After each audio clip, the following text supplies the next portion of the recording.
We gave 100 people 100 seconds to name as many UK cities as they could. Richard, elaborate on that, please. Yeah, we're looking for any of the 66 cities of the United Kingdom.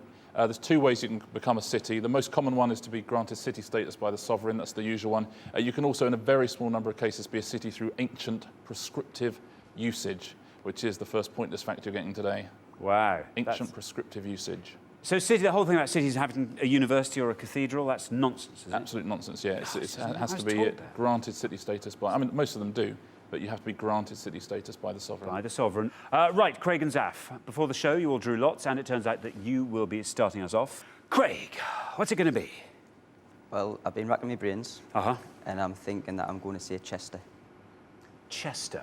You want to pick something that as few of our 100 people said as possible. Let's see how many of our 100 said Chester. That's a correct answer. Always good. 18. An entirely respectable score. Out of our 100 people, 18 people said Chester. OK, our next pair, Martin and Sheila. Martin, what are you going to go for? I'm going to go for what I hope is one of the smallest cities in the UK, that's Wells. Wells. Excellent. Let's see how many of our 100 people said Wells. It's the right answer. Oh, it's good, it's good. Look at that.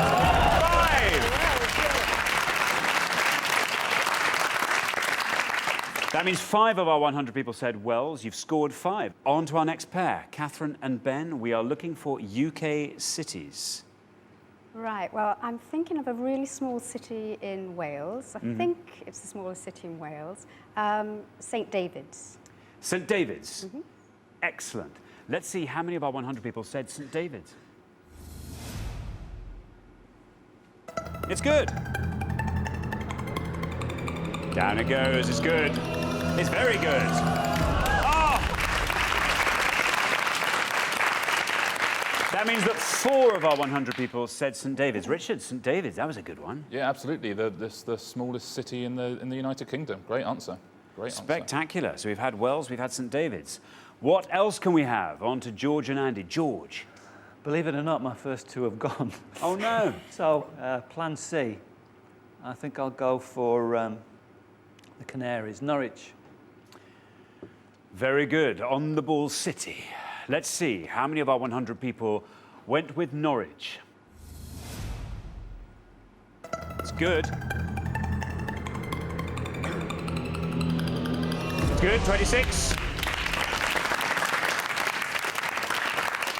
That means that 26 of our 100 people said Norwich. That takes your score to 26. You are our current high scorers. Of course, on any other game show, that would be fantastic. You're looking for high scores. But on Pointless, of course, we want low scores.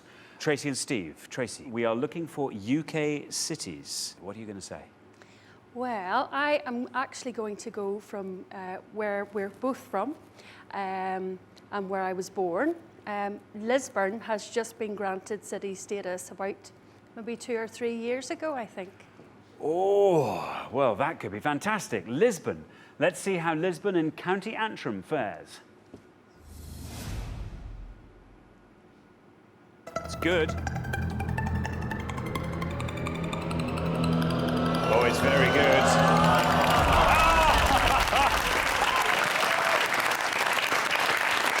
That means that 1 person out of our 100 people said Lisbon. Oh, I mean, well done getting such a low score, but bad luck not getting a Pointless there. I thought you were going all the way down. OK, we're halfway through the round, so let's see how we're doing. Steve and Tracy, you're doing fantastically well with that low score of 1. Keep that up, and you might be through to the next round. Things aren't looking quite so hot, I'm afraid, for Andy and George. Our current high score is on 26. You've just got to hope you can find a really low-scoring answer on the next pass, and that everyone else scores high. Well, we're going to come back up the line now, so can our second players please take their places at the podium.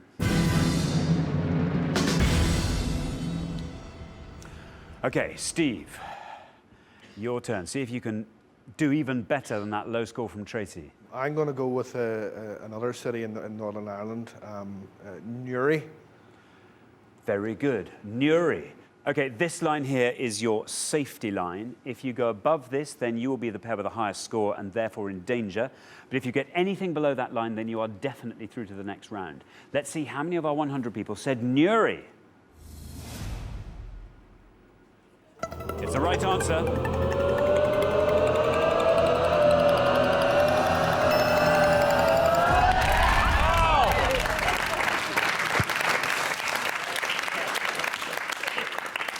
Wow, well, that means one person out of our 100 people said Newry. That brings you up to 2. That's your total. I'm torn between saying well done and saying bad luck for not getting a pointless there. It looked very close.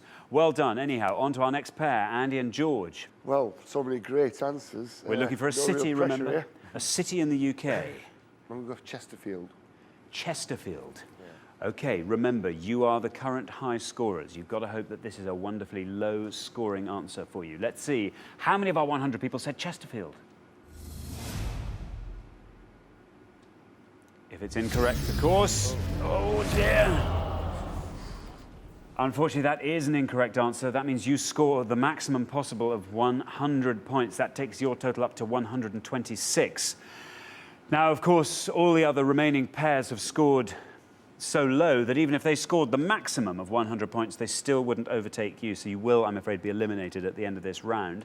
However, this is a great chance for you guys to find those elusive, pointless answers and add £250 to our jackpot. OK, Ben and Catherine. Ben, come on. I think I'm going to stick with the Welsh link and go Very for good. Swansea. You stick with that and go for Swansea. Let's see, how many of our 100 people said Swansea?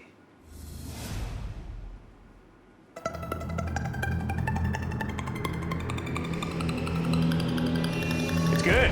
23.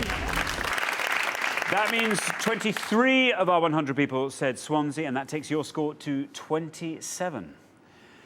OK, Sheila, what are you going to say? I'm going to play safe, and I'm going to go for Winchester. You're going to go for Winchester. Let's see how many of our 100 said Winchester.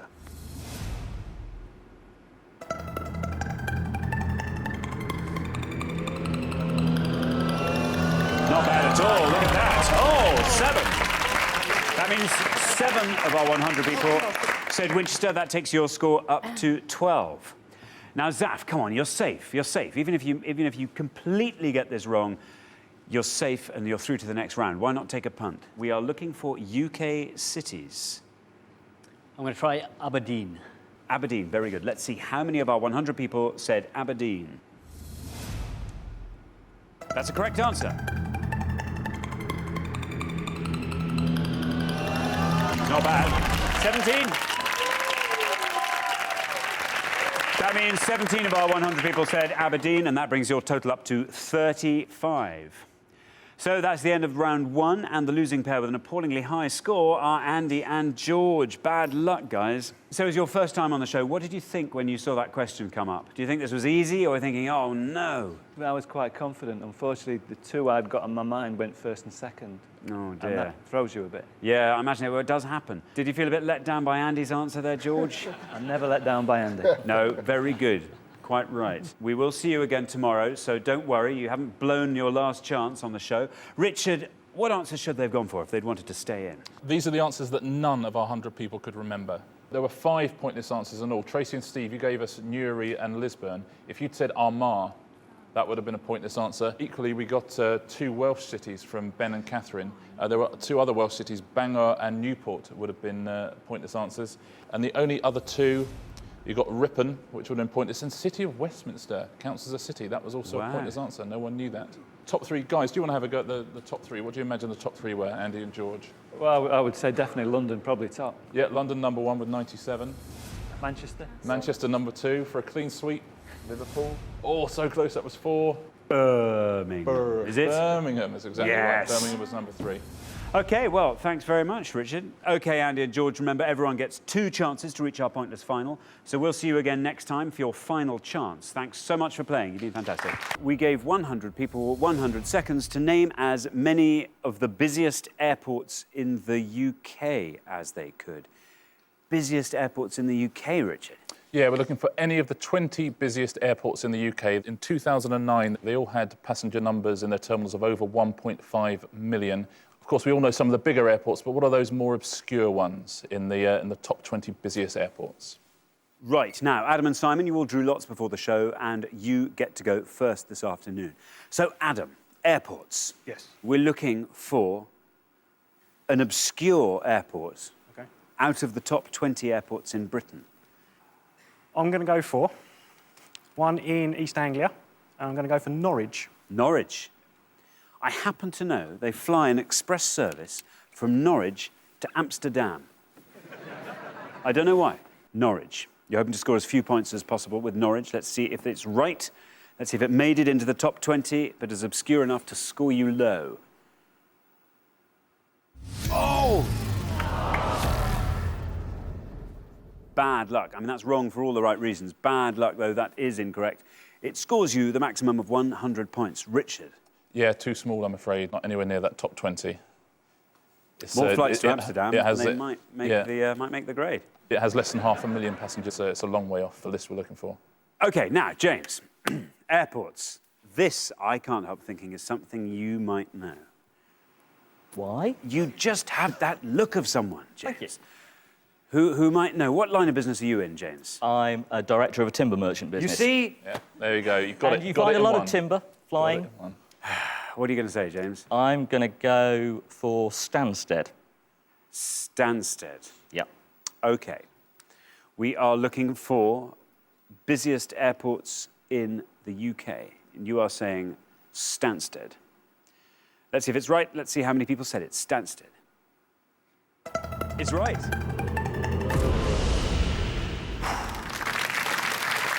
That scores you 70, James. Stansted, Richard. Yes, third busiest airport in the UK, Stansted, with 20 million passengers. So just a bit bigger than Norwich. A little bit. Yeah. Not far from it. I believe you can fly to Amsterdam from Stansted as well. You can. Do you know what, Richard? You can. You can. Throughout the day. Right, now, Liz, airports. I fly quite a lot with work. What is your work, Liz? I'm a medical rep. So I fly to and fro quite a little bit. Within the UK? Yeah. So this is a perfect question for you.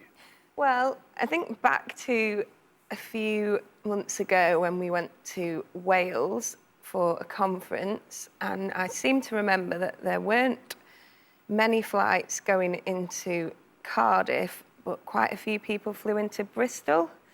So I'm going to say Bristol. Going to say Bristol. OK, you're hoping to score as few points as possible. Let's see how many people said Bristol and if it's a correct answer. Look at that, Liz. Brilliant answer. 23. 23 for Bristol. Rich. Yeah, that's a great answer, Liz. It's over 5.5 million passengers use Bristol. It's the 9th busiest airport in the UK. OK, so we are looking for the busiest airports in the UK. Do you fly often? Not really. I can probably count on one hand the amount of flights I've taken in the past 10 years, so it's not a great topic. OK. UK airports, though, are you aware of a handful of them? Yes, we've got one that I think it's probably one of the only 3 I've ever flown out of, which is quite local to us. So it's not too bad, and I think that will probably be the answer I give. So it's going to be the answer Joe would have given as well, I think. Probably, oh, dear. yes. Well, all right, what's it going to be, Amelia? East Midlands Airport. East Midlands. Joe, you're going to have to think again. I've never been abroad. You stole my answer.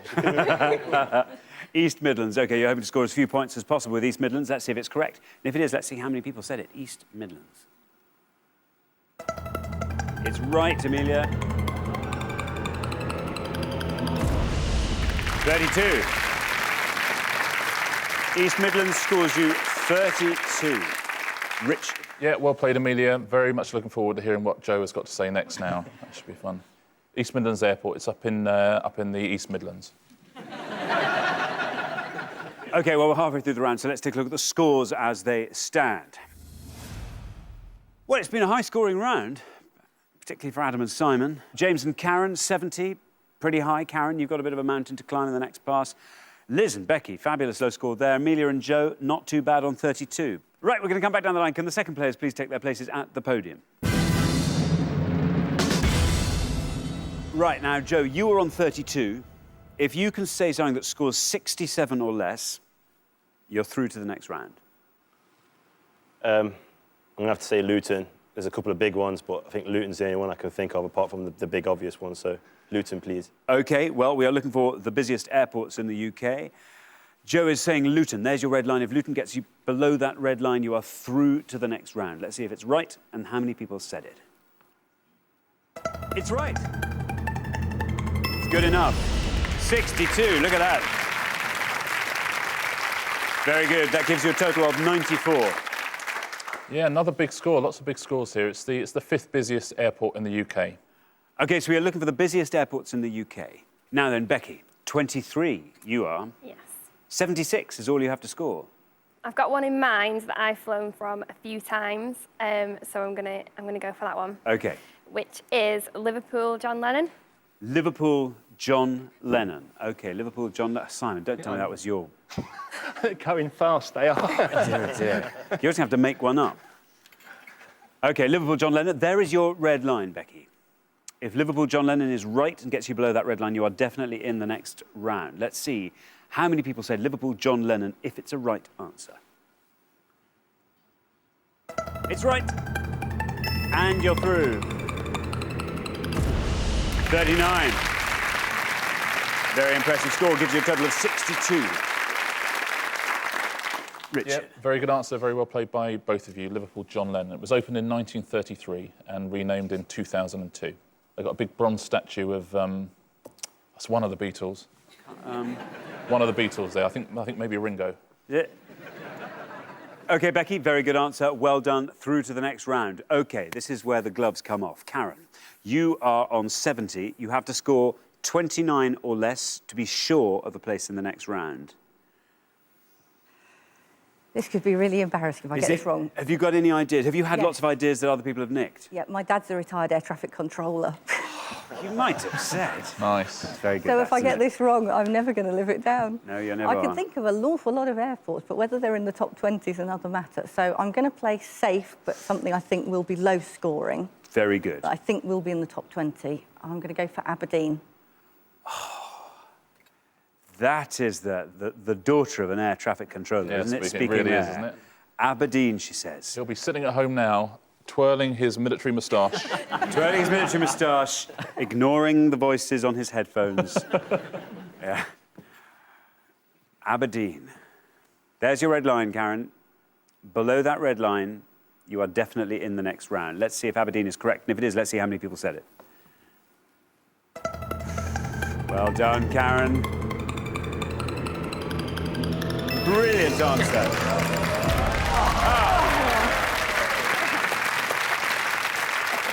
That's an excellent answer, Karen. It scores you 2, takes your total up to a very impressive 72. Richard. Yeah, the best answer yet by an absolute mile. It's the 14th busiest airport in the UK, Aberdeen. Now then, Simon and Adam, the writing, I'm afraid, is on the wall. The vapour trail. You are on 100. You are already our high scorers, and I'm afraid you haven't even given your second answer yet. There's no shame in that. Why not see if you can find a pointless answer and add 250 quid to our jackpot? It's a little parting gift. Parting gift, It's very selfless. Well, I was left with 3. One was mentioned earlier, Cardiff, but then we've got some advice saying it's not that busy. Well, I thought it was. And we've got Bradford and Glasgow. So if I want to just take a chance, I'm going to go for Cardiff. OK, no red line for you, I'm afraid. But maybe this would be a glorious departure.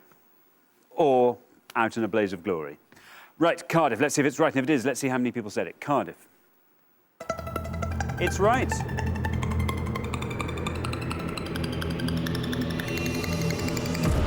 Simon. As it happens, a very, very good answer. Scores you 8, takes your total up to 108. Richard. Yeah, it's a very good answer, Simon. It's actually the 20th busiest airport in Britain, Cardiff Airport. There were no pointless answers at all, actually, in this round. Aberdeen was 2 points. There were 2 answers, both of which got 1 point, both in the same city. Let's take a look at them. Belfast City, which is now named after George Best, of course, that would have got you 1 point, and Belfast International, which presumably is where you can fly to Amsterdam from. It's international. You can. I'm guessing. Interestingly, Belfast City also does a hopper service. Does it? Good. Yeah. Let's take a look at the most popular answers. These are the ones that most of our 100 people said. Manchester with 73. Then Gatwick with 87. And right up the top of the list was Heathrow with a mighty 95. Mighty indeed. Thanks very much, Richard. So at the end of round one, the losing pair with the highest score, it's Adam and Simon. There you go. I'm afraid you just... Norwich City did for you. Did, yeah. As always. Dear. As always. You don't support Norwich City, do you? No. Not anymore. Not anymore. Not normal. No, a great shame to be saying goodbye to you so early on, but you've been great contestants. You've shown your mettle. Fabulous low score from Simon, that second pass. I know we'll see better from you next time, but thanks so much for playing. Thank you. We gave 100 people 100 seconds to name as many British rivers as they could. That's nice. British rivers. Richard? Yeah, the correct answers here are all major rivers in Great Britain. Very simple, which is a blessed relief after words ending in os. All British rivers. Best of luck. OK, and as it's a new series, we've changed things around a little bit. In round two, we're going to give you a choice of 7 possible answers in each pass. Now, I can tell you that at least one of those answers is pointless, but do be careful because there's also at least one incorrect answer among the 7. Pick one of those and you will score the maximum of 100 points. Now, the first set of 7 answers are Tamar, Trent, Thurn, Tweed, Tolton, Thames, Tees. Those thrilled contestants. Well, as always, the most obscure answers will score you the lowest points, but be careful not to pick those incorrect answers. Right, we're looking for British rivers. Anthony. Right, I'm going to go with Tees. You're going to go with Tees. OK, let's see how many of our 100 people said Tees.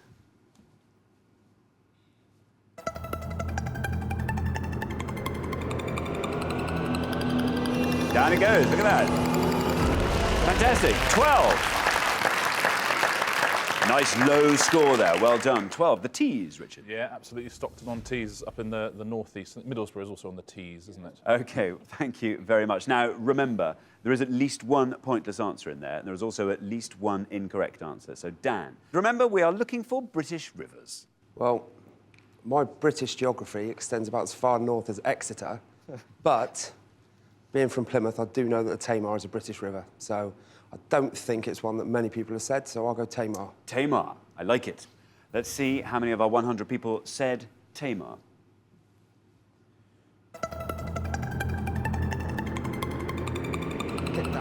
Oh, it's good. Down it goes. Oh, fantastic. Good call. OK, well, that gives you a score of 3. Richard, the Tamar. Yeah, Tamar played right into your hands, didn't it? Coming from Plymouth. Yeah, it forms most of the border between Devon and Cornwall, the River Tamar. Splendid. OK, Karen. What's your strong suit, Karen? What's your dream topic? Probably more science, more science-based. Science. What do you do? I'm a radiographer. Blimey. Oh, I see what you mean. You really do want science. Radiography. Anyway, sadly, it's not radiography. It's rivers. And they've taken out 2 for you. So in only 5 remaining, you know there's at least one pointless in there. And there's also at least one incorrect answer amongst them.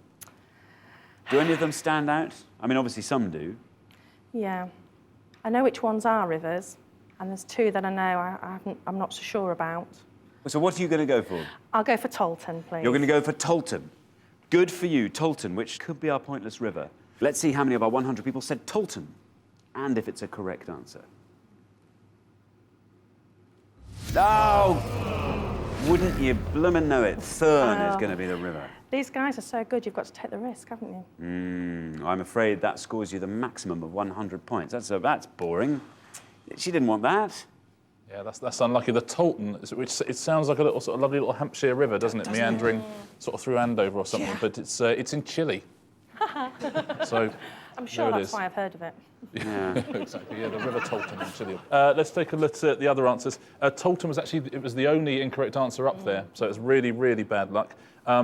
Let's knock a few of them off this. The Thames, obviously, that would have scored you 91 points, which would have been almost as bad. The Tweed would have got you an unbelievably small 2 points.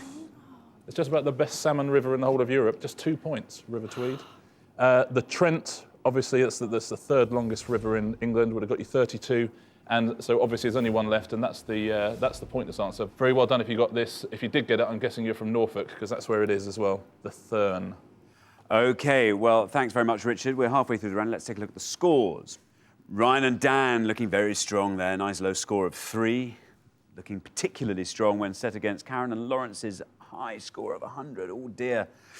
You're going to have to hope somebody scores really high on the next pass. And Lawrence, the pressure's on you to find the pointless answer when we look at the new board. OK, we're going to come back up the line. Can the second players please take their places at the podium?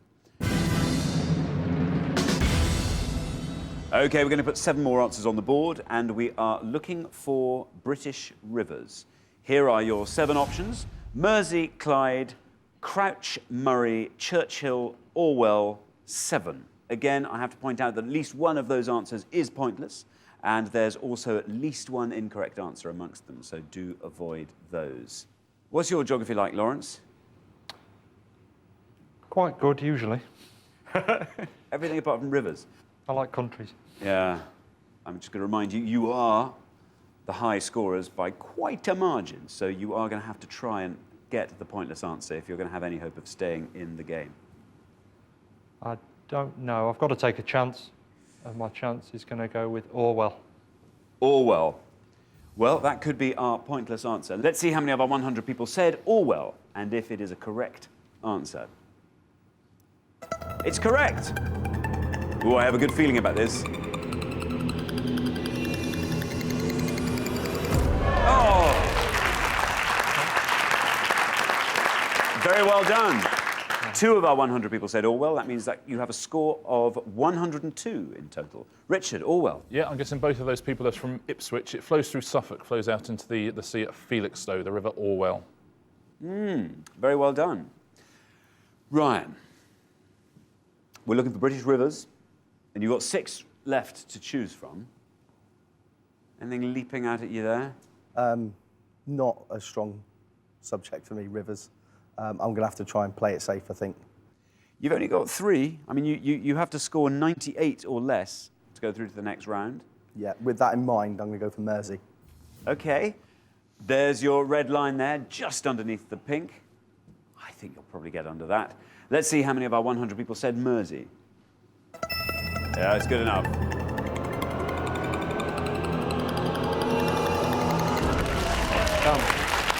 Surprisingly low. Look at that, only 22 of them. Only 22 of them said Mersey. That takes your score up to 25. Mersey, Richard? Yeah, incredibly low score. Yeah, runs from Stockport to Liverpool Bay, and there's a ferry across it. Is there? In my understanding, yeah. Someone should write a song about that. Now, remember, there is at least one pointless in there, and there is still at least one incorrect answer. I think, Abby, you're going to find the pointless answer. I have a very good feeling about this. OK. I don't know. Clyde was jumping out at me, but I don't know. He does. He does do that. I don't know, because if we get 100, then obviously we're off, so... I think I'm going to go with... See, Mersey only got 22. Yeah, that's what I'm thinking. You see? I might go with 7. Yeah. You're going to go with 7. Yeah. You have to score 89 or less to stay in the game. There is the red line. It's very high up there. 7's a very well-known river. OK, let's see how many of our 100 people said 7. It's good enough. There we are. Not bad at all. That scores you 49, taking your total up to 61. You're safe. You're through to the next round. Richard, the 7. Yeah, it's the longest river in Britain at 220 miles. Let's take a look at the rest and see where the pointless was and see what was wrong. Firstly, let's knock Clyde off the list. Obviously, it runs through Glasgow. That would have got you 9 points, the Clyde.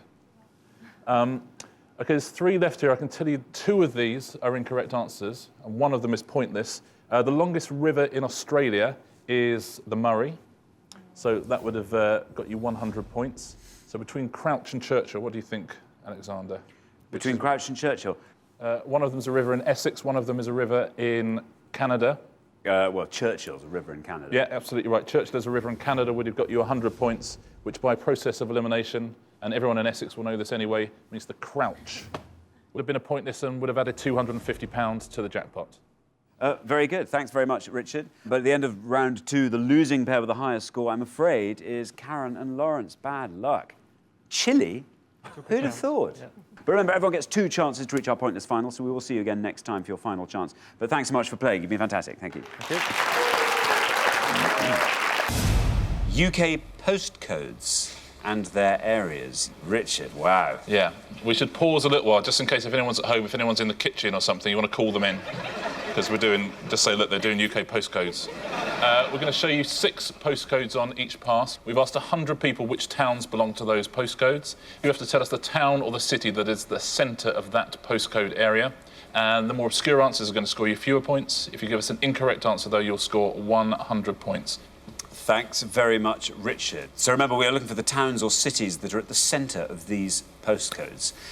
And on our list, we have got TQ, PR, G, LU, HU, DE. I'll read those again. TQ, PR, G, LU, HU, DE. Now then, Ron, there are the postcodes. And you are going to give me the name of a town or city at the middle of the most obscure one you know. I'll go for the PR. Preston. OK, you're saying Preston. Let's see if it's right. And if it is, let's see how many people knew that answer. PR, says Ron W. Preston. Oh, it's right. Well done. 41. Not a bad score. 41 for Preston. Richard? Yeah, well played, Ron. Preston, the city of Preston. I think it's actually rather a good round. It's like a little cryptic detective puzzle. Trying to work out what they all are. You reckon you could get all 6 of those? I could have a pop at them. That's the thing. You could have a pop at them, but would it be right? That's the... Yeah. That's the thing. I'm going to go for TQ, and I think it's Torquay. TQ, Torquay, at the top of the table there. Torquay, let's see if that's right for TQ. And if it is, let's see how many people knew that answer. Torquay. Yep, it's right. 64. Quite a high score there. 64 for Torquay. Yeah, pretty high score, Christine. 64 for Torquay. It could be nothing else really with TQ in it, I guess. So then, Betty, we're looking for the towns or cities that lie at the centre of these UK postcodes. I'm not promising any miracles, but I do like snail mail. Yeah. So, I'm gonna make a bit of a guess, an HU, possibly, maybe, Huddersfield? Is that... tell me if it's right, I don't know. Do the points. That's the one you're going... You're submitting I think I'm gonna go for Huddersfield. Yeah. OK, very good. Huddersfield. Let's see if that is right for Betty, and if it is, let's see how many people said HU Huddersfield. Oh, bad luck, Betty. I'm afraid that's an incorrect answer, which means you score the maximum of 100 points. Bad luck. HU, not Huddersfield, Richard. Yeah, sorry, Betty, that's why it's a tough round. It's Hull. Would have scored you 34 points, that. Do you want to have a go at the rest of the board? I was thinking G was Guildford or something like that. It's Glasgow. Oh, of course it's Glasgow. Yes, Would have scored you 32. LU? Luton. Luton is the correct answer, yep. That's 57, so a pretty big score. And DE? Derby.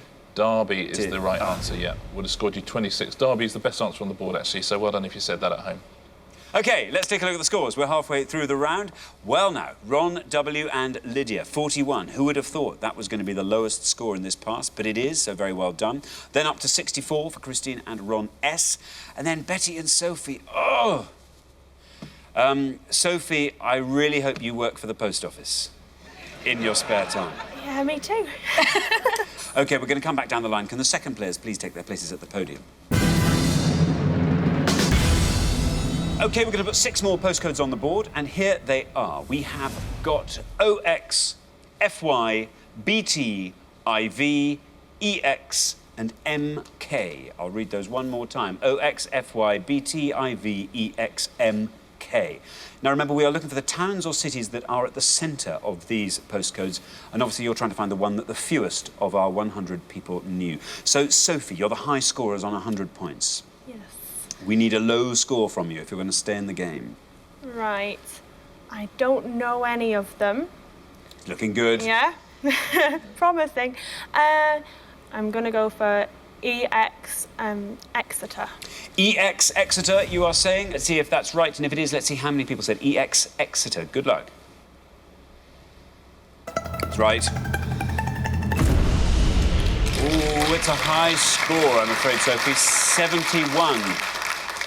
And I'm afraid that takes your total to an unbeatable 171. Richard? Yeah, that's it's a big score for Exeter. It was founded by the Romans as Isca de Mumiorum, when presumably ID was its postcode. But EX now. Thank you very much. So, Ron, we come to you now. The good news is you are in the head-to-head, whatever happens. You're in the head-to-head. You'll never overtake Sophie and Betty's high score there. So why not have some fun with that board and see if you can get a really low score, knowing that the pressure is off? FY, I'll go for Filey. Filey? Filey in Yorkshire? Yeah. OK, well, let's see if Filey is right for FY, and if it is, let's see how many people said it. Filey. No, bad luck. Mind you, that was a fun punt to take. Yeah. As it happens, it's incorrect. Scores you the maximum of 100 points. Takes your total up to 164. FY. Yeah, I won't tell you the correct answer just in case Lydia wants to have a go at the same question. So then, Lydia, again, doesn't matter what you say, you're through to the head-to-head. OX, I'm guessing, must be Oxford. FY, I don't know. BT, I think, might be Brighton. MK is Milton Keynes, I'm guessing. But I'm going to go on IV because it's completely out there. But I'm wondering if it's St Ives. Oh, St Ives. Very good. Let's see if IV is St Ives, and if it is, let's see how many people said it. Well, Just no. a guess. Well, no, we'll all learn something. Thank you. That scores you 100 points, the maximum, because it is wrong, but it doesn't matter. Your total of 141 still is low enough to see you through. Richard? Let's take a look at all of them then. Alexander, why don't you have a go at fitting some of these in? Because some of them are obvious, but some of them less so. OX? Well, it's Oxford. It is Oxford, yeah. Would have scored you 84 points, though. MK? Milton Keynes. Milton Keynes, that's exactly That's right. Lydia said. Would have scored 50. Now, IV, not St Ives. It was either going to be Ivor in Buckinghamshire, but that surely wouldn't have it. No, that wouldn't have a thing. Inverness in Scotland's the only one I can think of. Yeah, I think Lydia just said the same thing, and it's exactly right. It is Inverness. Would have scored you 33 points. BT, anybody? Bolton. Belfast is exactly right. Belfast would have scored 15. And FY, not Filey. I do not know. Very well done at home if you said Blackpool. Blackpool is the answer to that. Is there any reason? Yeah, because it's filed, it's named after, but Blackpool is right at the centre of that district. So it scores 7 points. It's the best answer on both boards. That very, very good answer. Thanks, Richard. So at the end of round 2, the losing pair with the highest score is Betty and Sophie. And you want to know the worst thing? I was born and bred in Milton Keynes. Oh, that is bad, yeah. I don't know what to say. Well, we've had fun. But no, we've had lovely fun. I can't bear that we have to say goodbye. It's ridiculous after only 2 rounds. However, there is good news. You will be back again next time, when I'm sure you will do much, much better. But meanwhile, it's been fabulous having you on the show. Tremendous contestants. Thanks so much for playing. Thank you.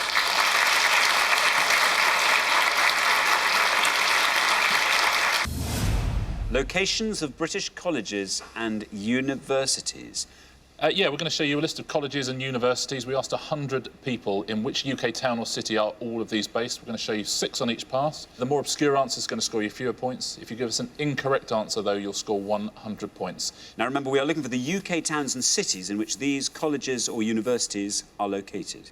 And we have got Northumbria University, University of East Anglia, Queen's University, Heriot-Watt University, Sydney Sussex College, Aston University. I'll read those one more time. Northumbria University, University of East Anglia, Queen's University, Heriot-Watt University, Sydney Sussex College, Aston University. OK, and remember, we are looking for the UK towns and cities in which these colleges and universities are located. Now, as always on Pointless, you are looking for the answer that the fewest of our 100 people knew. So, Glyn, it falls to you to get the ball rolling in this round. What's that list look like to you? I know about 3, I would say. I know about 3, but I'm going to play it safe, and I'm going to go for Northumbria University. Northumbria University, which is located... in Newcastle. In Newcastle. OK, Northumbria in Newcastle. Let's see if that's right. And if it is, let's see how many people knew that answer. It's right.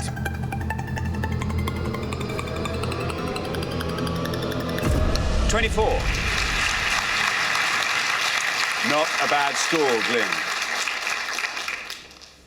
Northumbria, Richard. Yeah, that fell very nicely for you, Glyn, didn't it? It was the former Newcastle Polytechnic, became university in 1992.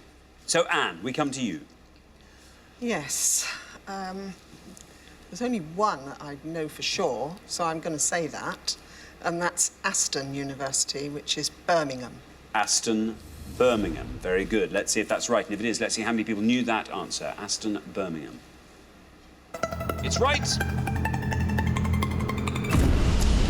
58. Ooh, there's a high score.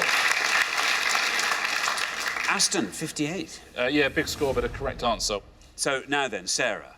Now remember, we are looking for the UK towns and cities in which these colleges and universities are located. You're the last person to have this board, so talk us through all the answers there, if you'd like. Well, I know one for definite, because I went there. That's the Queen's University of Belfast. And I have a feeling Harriet Watt might... Scotland somewhere, possibly Edinburgh, and the others I wouldn't be sure of. So I'll have to go for Queen's University Belfast.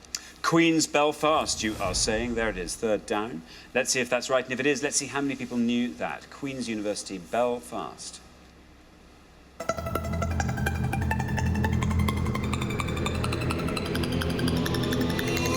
Wow, 16. That's a great answer, Sarah. Very well done. 16 for Queen's Belfast. Yeah, opened in 1849 as Queen's College Belfast, and famous students include Seamus Heaney, Liam Neeson and Sarah, fortunately for you. Let's take a look through the rest of them. University of East Anglia, which nobody went for, that is in Norwich. That would have scored you a fairly hefty 42 points. Harriet Watt, you're quite right, it's in Scotland. In fact, it's in Edinburgh. That would have scored you 17.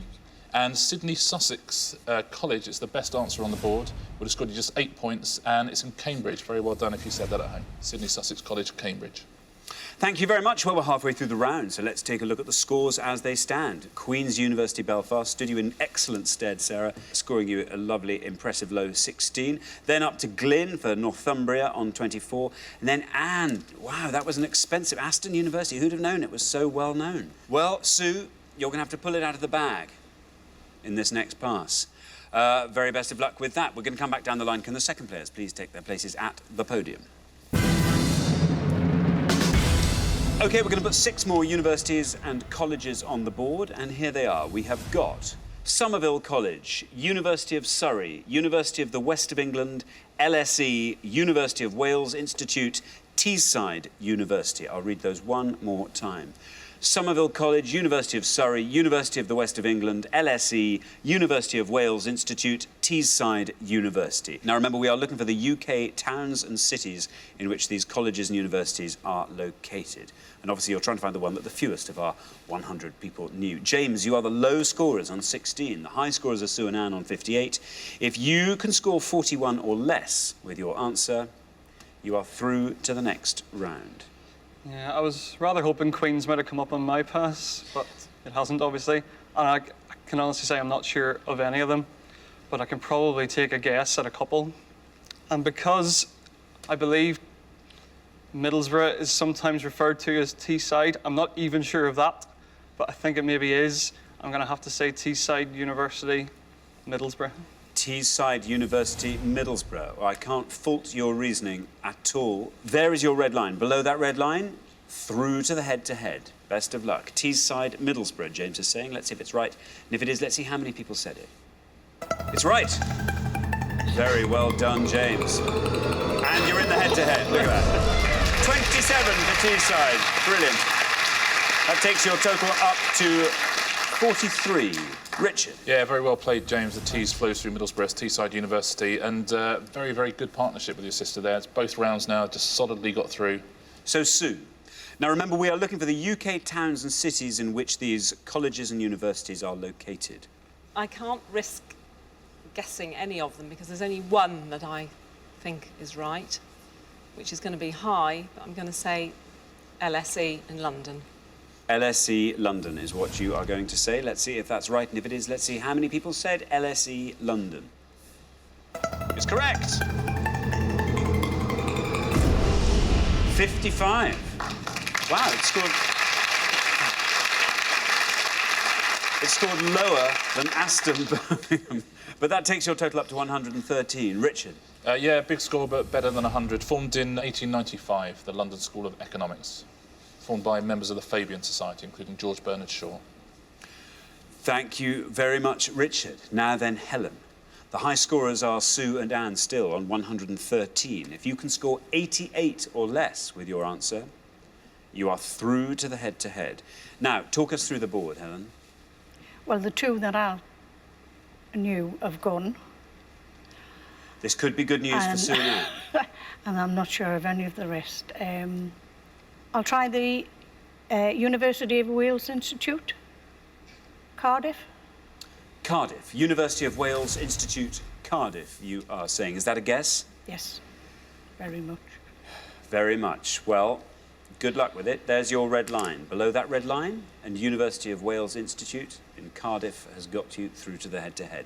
Let's see if that is right, and if it is, let's see how many people said it. It's right, and you are through to the head-to-head, Helen. Well done. Very good indeed. 41, that scores, takes your total up to 65. Well, Richard. Yeah, very well done, Helen. It's a very smart guess to make at the end of the round there. It's in Cardiff. It's been there in various forms since 1865. Let's take a look at the rest of the answers on the board, though, see how well you did at home. There's the University of West of England. That's in Bristol.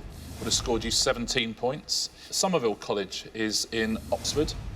That would have scored you 13. And the best answer on the board up there is the University of Surrey. Do you know where the University of Surrey is?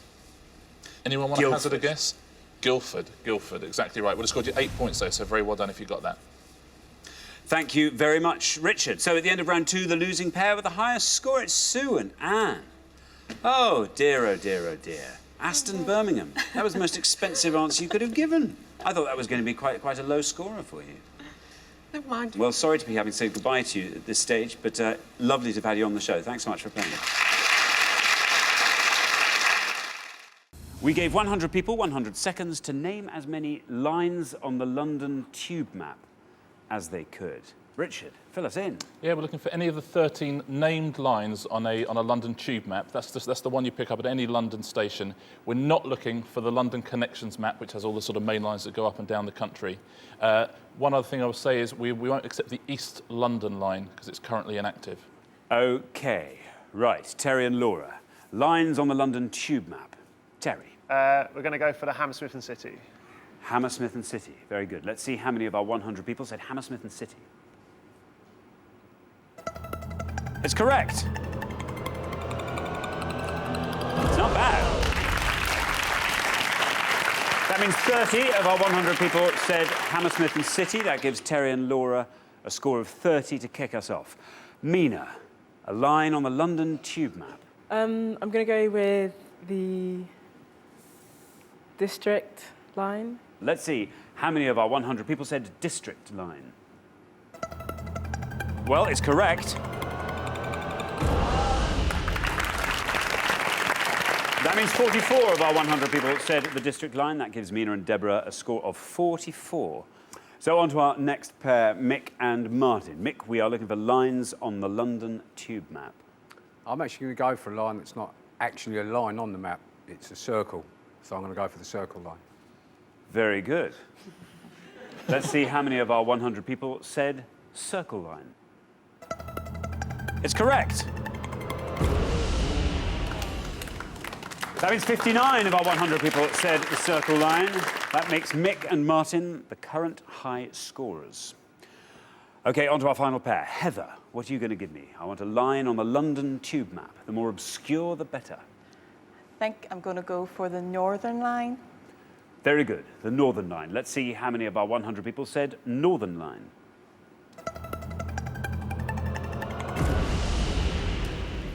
That means 64 of our 100 people said the Northern line. That gives you the high score of 64. Well, we are halfway through the round. Let's see where we are. Heather and Davey looking quite vulnerable there on 64. It's not a terribly high score, but it is the highest score. Terry and Laura on 30. Not bad, I suppose. If you can keep up your low scores, find another obscure line on the map, then you should be through to the next round. But there's really everything to play for. The scores are pretty close. OK, we're going to come back down the line with the second players. Please step up to the podium. OK, we are looking for lines on the London tube map. Davy, you are the high scorers at the moment on 64. You've got to try and find a really obscure tube line, if you possibly can. My knowledge of the lines, it's not great, but one sprang out there, and it was the Jubilee line. Let's see how many of our 100 people said the Jubilee line.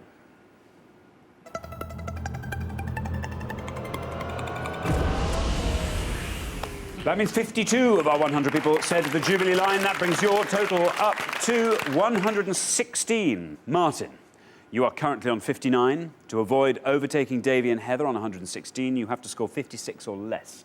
If you are below that red line, you are definitely through to the next round. If you are above that red line, you become our high scorers and risk being eliminated. What are you going to give me? The only one I can think, apart from two other obvious ones, would be the Metropolitan. The Metropolitan line. Let's see how many of our 100 people said the Metropolitan line. It's good enough. That means 31 of our 100 people said the Metropolitan line. That takes your total up to 90 points. You are through to the next round. OK. Deborah, lines on the London tube map. You want to be scoring 71 or less to avoid becoming the high scorers and risk being eliminated. I'm going to go for the Bakerloo line. The Bakerloo line. Let's see how many of our 100 people said the Bakerloo line. Good enough. Very good. That means 46 of our 100 people said the Bakerloo line. That takes your total up to 90 points. You're exactly the same as Mick and Martin. You are through to the next round. OK, Laura. You are currently on 30. To avoid overtaking our high scorers, Davy and Heather, you have to score 85 or less with this answer. I'm just going to go for a more obvious one, which I hope isn't worth 85, is the Victoria line. The Victoria line. OK, here's your red line. Below that red line, and you're through to the next round. Above it, you are off the show. Let's see how many of our 100 people did say the Victoria line. It's good. Bad news for Heather and Davy. That means 47 of our 100 people said the Victoria line. That brings your total up to 77 points. You are through to the next round. So at the end of round two, the losing pair with the highest score is Heather and Davy. Bad luck, you see. If we'd had Belfast bus routes, you see. Richard, what answers should they have gone for? There was actually one pointless answer. It's a little bit of a cheat, but it is on the map, which is the Overground, which is 4 different lines that go essentially from Richmond in the south up to Watford in the north. The Docklands Light Railway would have got you 14 points. So they have driverless trains. You can sit up the front and pretend to be the driver if you like to do that, which I do. Yeah. And 29 points. The next most obscure was Waterloo and City, which goes between Waterloo and Bank Station. Let's take a look at the most obvious answers, the worst answers you could have given. Heather, you gave us Northern. That scored you 64 points. Equal with that was the Central line, which also would have got you 64 points. And the most obvious of all was the Piccadilly line, would have got you 73 points. Thanks, Richard. OK, Heather and Davy, you've wasted one of your chances to get to the pointless final. We have to say goodbye to you for today. We'll see you next time for your last chance. Thanks so much for playing. British sitcoms. British sitcoms, Richard. Something for everyone here, I hope. On each board, we're going to show you 7 descriptions of famous British sitcoms. You just need to tell us the name of the sitcom, please. It's going to be 14 sitcoms to have a go at home. Very best of luck. That's a nice round, It is a nice round. What a nice round. Thank you. Let's just enjoy the next few minutes. Yeah, let's just do that. Relax, kick back. Yeah, kick back.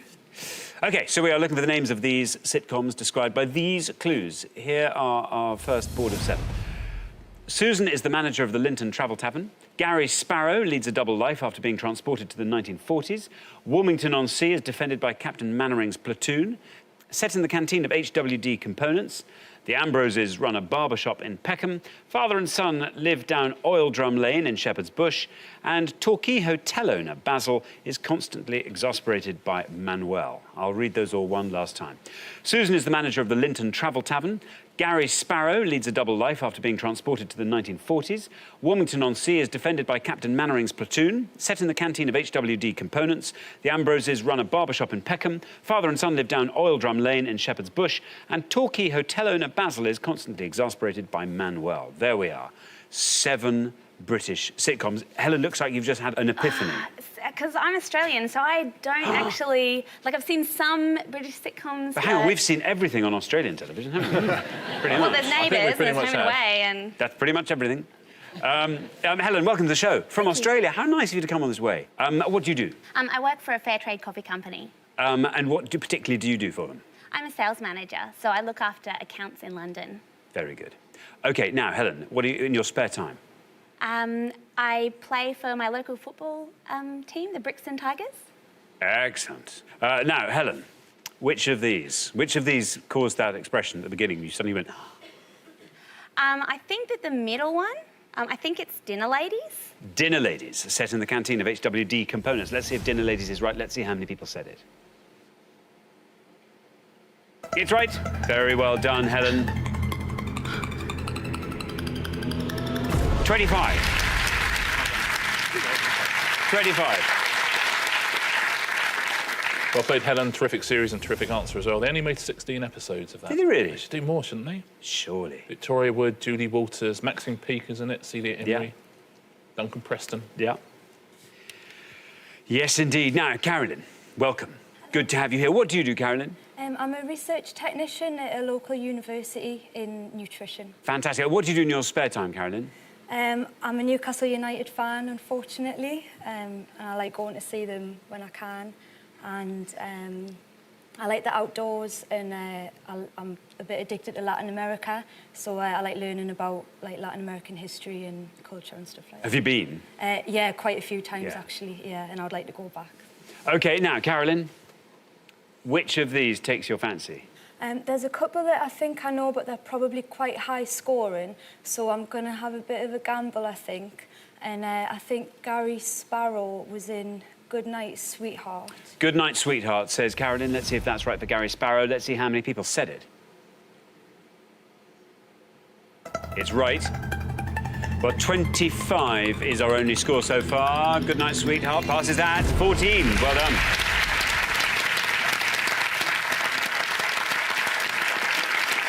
Another very good answer. Well played, yeah. Nicholas Lyndhurst, of course, played Gary Sparrow, written by Marks and Gran.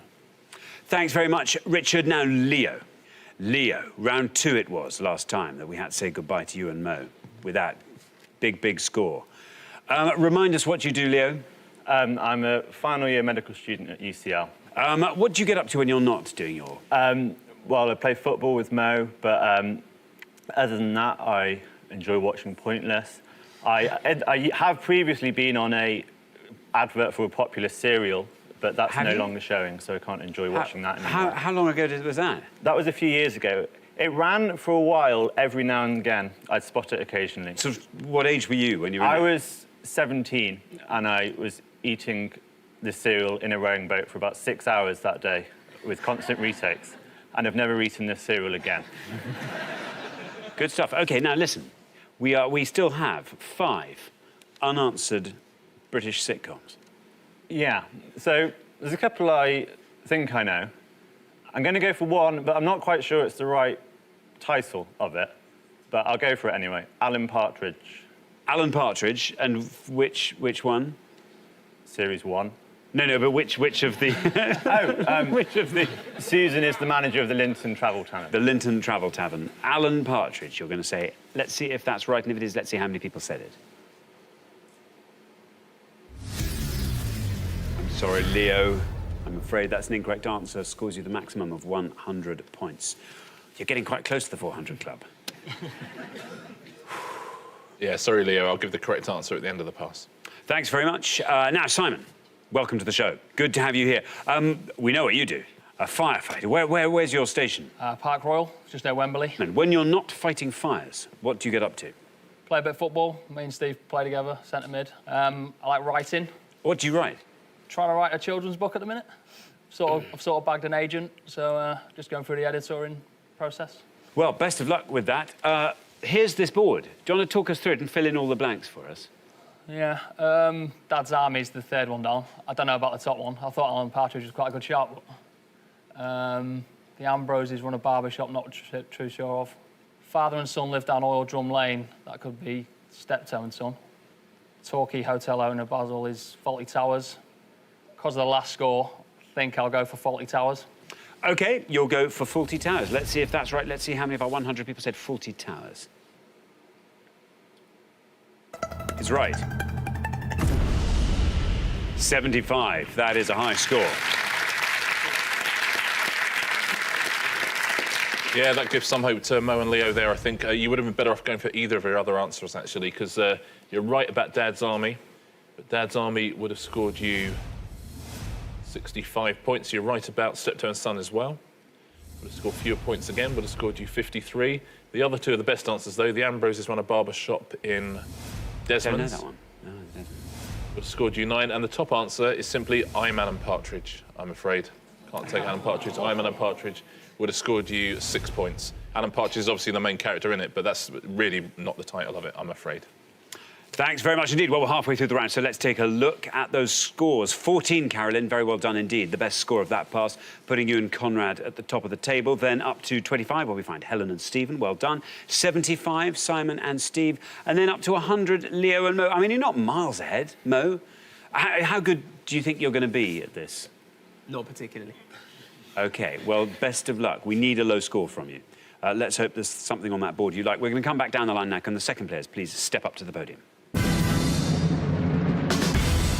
OK, we're going to put 7 more clues to British sitcoms up on the board, and here they come. We have got Compo, Cleggie and Cyril are young at heart, set in the offices of Globlink News TV. Lionel and Jean, once young lovers, rekindle their romance years later. Mike is the landlord of the Nag's Head, the local pub in this series. Flatmates Gary and Tony enjoy talking about women, watching TV and drinking beer. Roy, Moss and Jen work with computers at Renham Industries. And HMP Slade is the name of the prison in this series. I'll read those all one last time. Compo, Cleggie and Cyril are young at heart, set in the offices of Globlink News TV. Lionel and Jean, once young lovers, rekindle their romance years later. Mike is the landlord of the Nag's Head, the local pub in this series. Flatmates Gary and Tony enjoy talking about women, watching TV and drinking beer.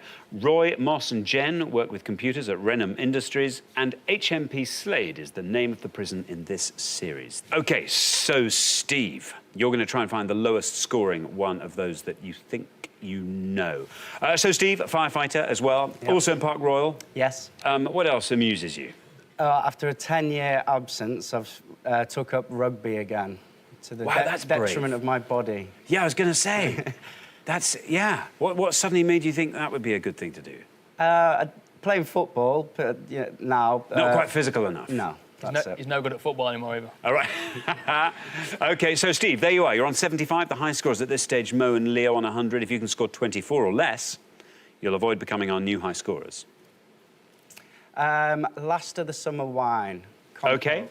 At the top there, Last of the Summer Wine. Here comes your red line. If you get below that with Last of the Summer Wine, you're in round 2. Let's see how many people said it. It's right. Ooh, look at that, 23. 23 takes your total up to 98, sees you into round 2. Very well done. Yeah, it was the world's longest-running sitcom, ran for 37 years, by the brilliant Roy Clark. Thanks very much, Richard. Now, Mo.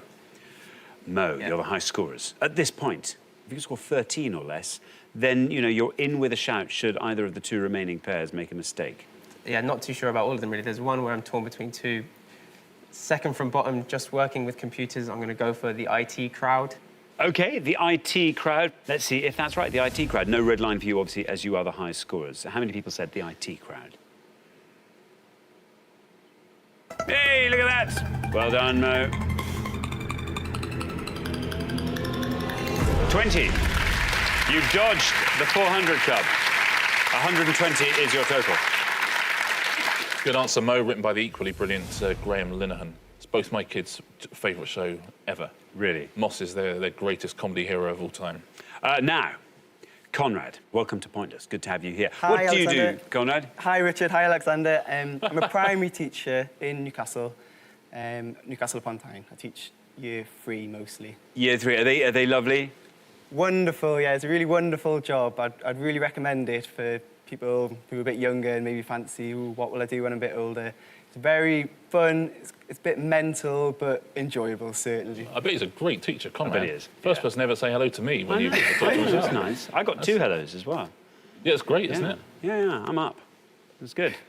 Listen, there you are. You're on 14. It doesn't matter what you score. I look at the high score, 120. They're out of your reach, even if you make a mistake. OK. This is good. Take some of the pressure off, but I'm pretty sure you'll have a good answer there. Not a bad round for me. I did watch a lot of TV, especially when I was younger, when I had a bit more time. And there's a few I know. Now, the one I'm going to go for is third from the bottom. Now, I did watch that when I was a teenager, and it's Men Behaving Badly. Men Behaving Badly, says Conrad. No red line for you, as you're already through. Let's see how many of our 100 people said Men Behaving Badly.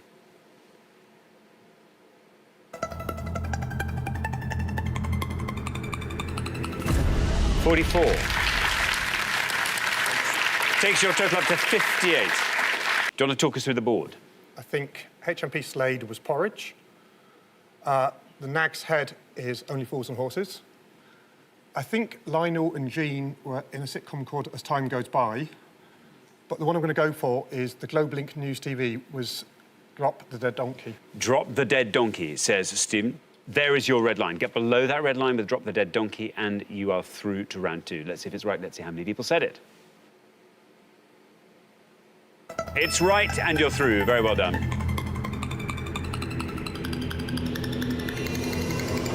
Very well done indeed. 9. 34 is your total, the lowest total by a distance. Well played, Stephen, written by Andy Hamilton and Guy Jenkin, who went on to write Outnumbered, amongst other things as well. And you went through the board very, very nicely as well. HMP Slade is the home of Porridge. Would have scored you 69 points. Mike is the landlord of the Nag's Head Inn, Only Fools and Horses. Would have scored you 37. You're right about As Time Goes By. That would have scored you 10 points, so you got all of them right, and you picked the correct answer. So very well played. That's how we like it to. That's how we like to see it done, isn't it? Absolutely right. Thanks very much indeed, Richard. So at the end of our first round, the pair who are heading home with their high score of 120, I'm afraid it's Mo and Leo. Oh dear, well, Lee, you can get back to your revision. This is good. There is a silver lining to that cloud. But it's been lovely having you on both shows. Thank you so much for playing. I'm sorry we haven't seen more of you. But Mo and Leo, great contestants. Figures in British fashion. Richard. Yeah, I'm going to give you 7 clues on each board now to figures from British fashion. Who are they, please? We're also going to show you their initials. Thank you very much indeed. OK, who are these figures from British fashion? And we have got our first board, veteran designer who's produced collections called Pirates, Punkature and Buffalo Girls, VW.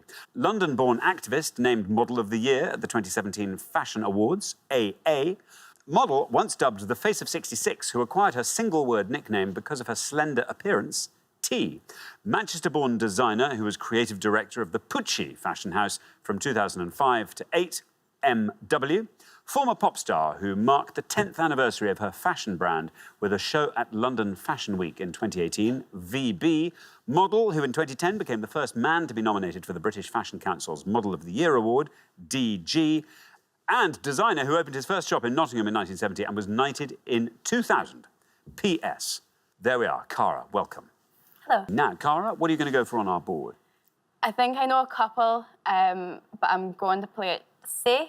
I'm going to go for former pop star is Victoria Beckham. Victoria Beckham, says Cara. Let's see how many of our 100 people said Victoria Beckham.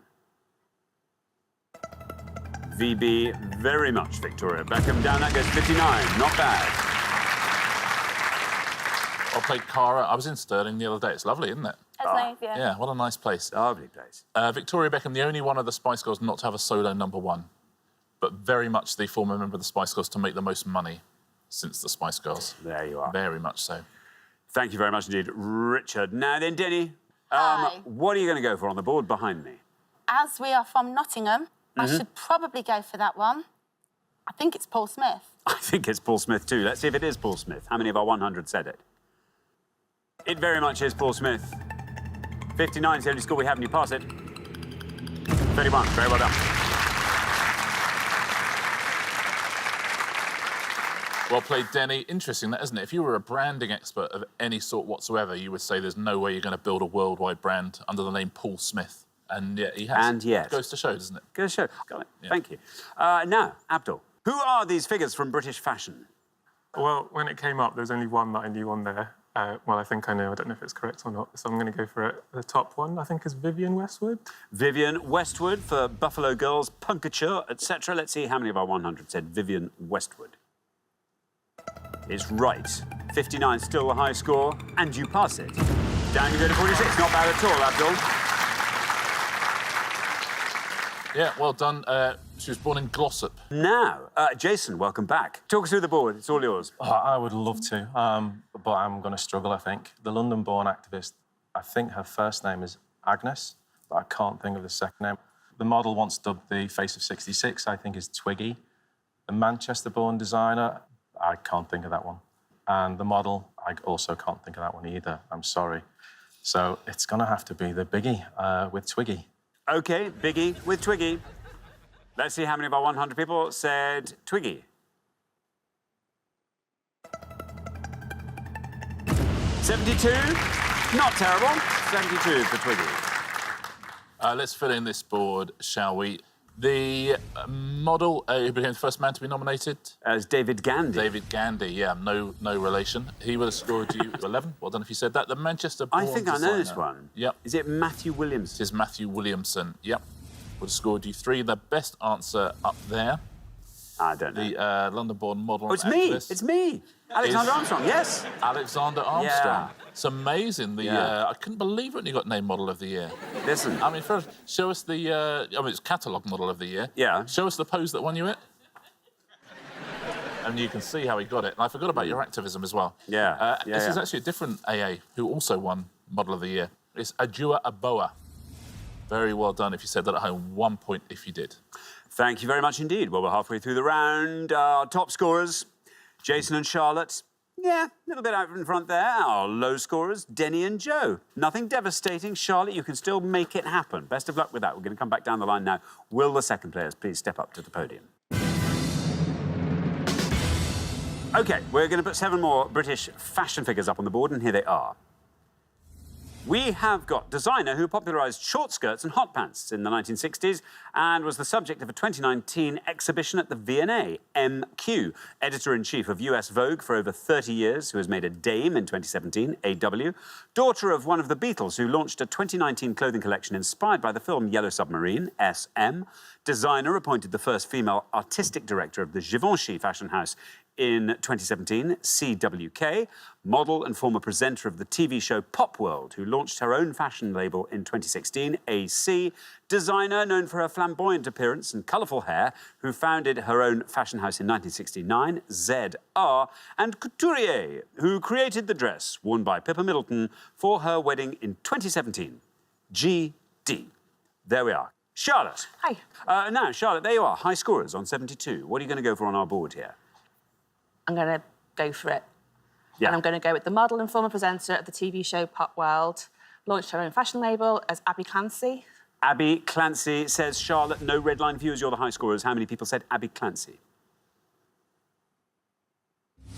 Oh, I'm sorry, Charlotte, that's an incorrect answer. Listen, it fits, though. It did. It fits too well.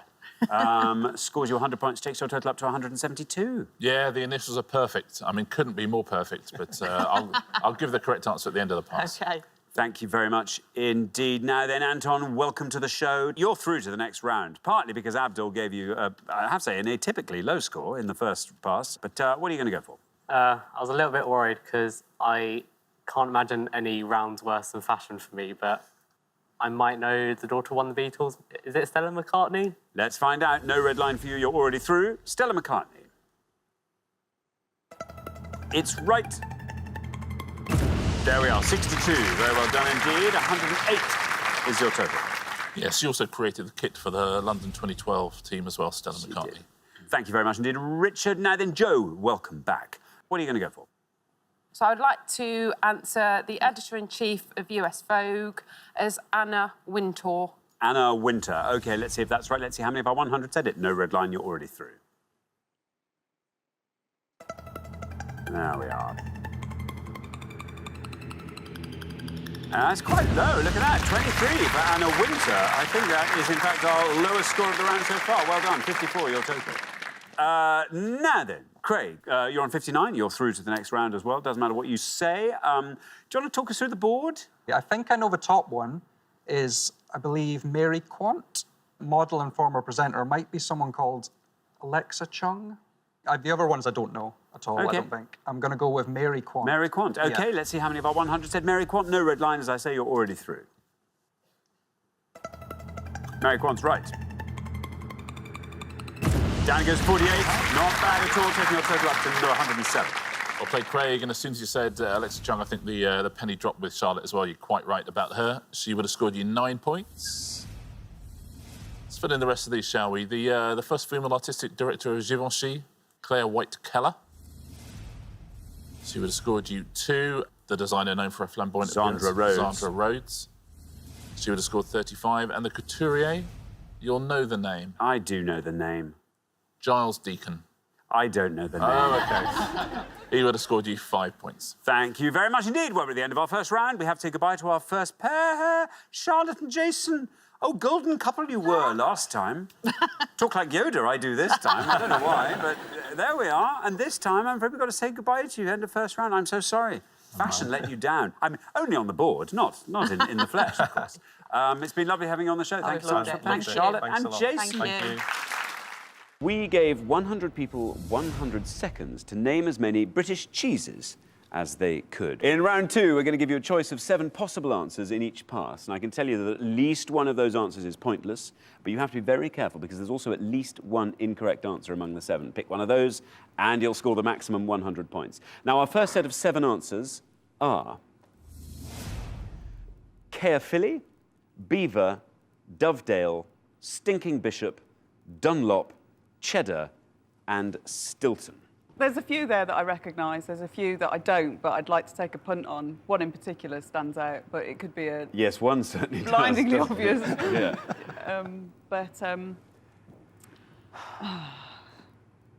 I'm going to go with Dovedale. Let's see if it's a correct answer, and if it is, how many of our 100 people said it? Dovedale. It's a correct answer. This could be a lovely low scorer. It is, look at that. You're 1 point away from adding 250 quid to the jackpot. That scores you 1, Amanda. Very good. Dovedale, Richard. Yeah, it's not from the Dales. It's a mild blue cheese from Derbyshire. Jamie, that's 1 knocked off the board. 6 there. There's at least 1 pointless answer in there, and obviously 1 at least wrong answer. Do you eat cheese at all? Yeah, cheese is good. I'm not really too up on my British cheeses. I generally just look at whatever seems not mouldy and delicious at the sort of deli counter, pick one of them. You don't like a mouldy cheese? No, I think anything with blue veins and sort of... I know that the sort of fermentation process is quite close to going mouldy in the first place. It's a similar sort of thing, but there's just something that puts me off about actually being able to see those mushrooms growing on my cheese. Now you're taking it a bit far. What are you going to go for? Does anything leap out at you? Yeah, something leaps out at me that I'm pretty sure is a cheese, so I'm going to go with Stinking Bishop. Stinking Bishop. It's an excellent name for a cheese, isn't it? Yep. Let's see what that gets you. Well, it's correct. I think this could be going a long way down. Not a bad answer. As it turns out, that scores you 7. Stinking Bishop. Yeah, Richard. Stinking Bishop. It actually gets its name from a variety of pear, which is used in the washing solution for it. It's washed in a liquid which comes from the Stinking Bishop pear. Let's take a look at all the others, see where the pointless was.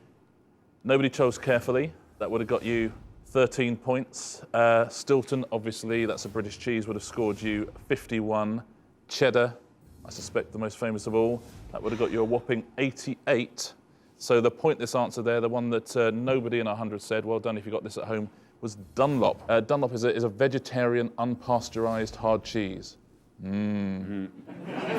Ironically, made of rubber. Yeah. OK, well, we're halfway through the round, so let's take a look at the scoreboard. Well, Betty and Steve, way out ahead there, I'm afraid. That Beaver scored you 100 points. Amanda and Dave at the other end of the scale. Fantastic low answer there, low scoring answer.